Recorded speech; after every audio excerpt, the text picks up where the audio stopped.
Hi friends, ఎలా ఉన్నారు అందరూ? Welcome to my channel.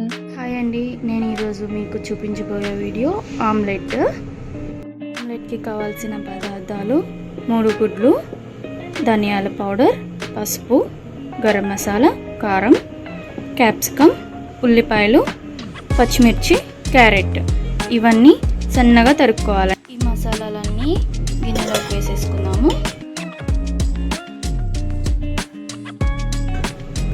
ఈ మసాలాలు అట్లనే ఎగ్ పగలగొట్టి వేస్తే సరిగ్గా కలవండి. అందుకని 1 స్పూను నీళ్ళు వేసేసుకున్నాము. నీళ్ళు వేసేసుకొని ఇలా కలిపేసుకున్నాము కదండి. ఇప్పుడు ఎగ్స్ పగలగొట్టి వేసేసుకున్నాము. ఇలా పగలగొట్టేసుకొని వేసేసుకున్నాము. ఇట్లా బీట్ చేసేసుకొని మొత్తం మసాలా అంతా కలిసే వరకు బీట్ చేసుకోవాలండి. ఇవన్నీ వేసేసుకుందామండి. క్యారెట్, క్యాప్సికమ్, ఉల్లిపాయ, పచ్చిమిర్చి ఇవన్నీ వేసేసుకొని బీట్ చేసేసుకుందాము. ఇంగ్రీడియంట్స్ వేసేసానండి. ఇప్పుడు కొంచెం ఉప్పు వేసుకుందాము. నేను పింక్ సాల్ట్ వేసుకుంటున్నాను. అన్నీ బాగా కలిసే వరకు బీట్ చేసేసుకుందాము.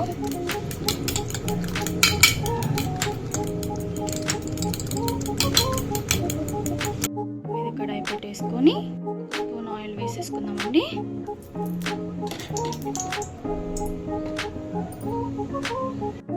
కొంచెం కరివేపాకు వేసుకుందామండి. తరిగి వేసుకుందాము. కాగిపోయిందండి. మనం ఇప్పుడు ఇది వేసుకుందాము.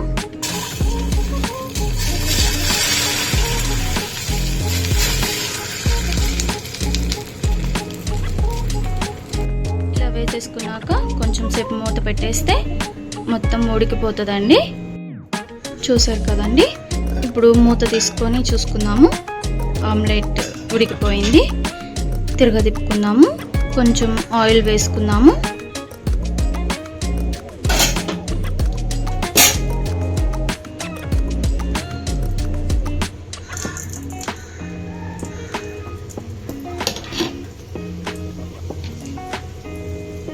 చూసారు కదండి, ఆమ్లెట్ తిరగదిప్పేసుకున్నాను.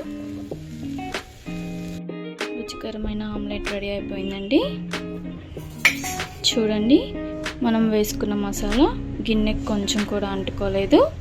ఈ టిప్ మీరు కూడా ఫాలో అవుతారని అనుకుంటున్నాను. రుచికరమైన ఆమ్లెట్ రెడీ అయిపోయిందండి. ఉల్లిపాయ నిమ్మకాయతో తింటే చాలా బాగుంటుందండి. మీరు కూడా ఒకసారి ట్రై చేయండి.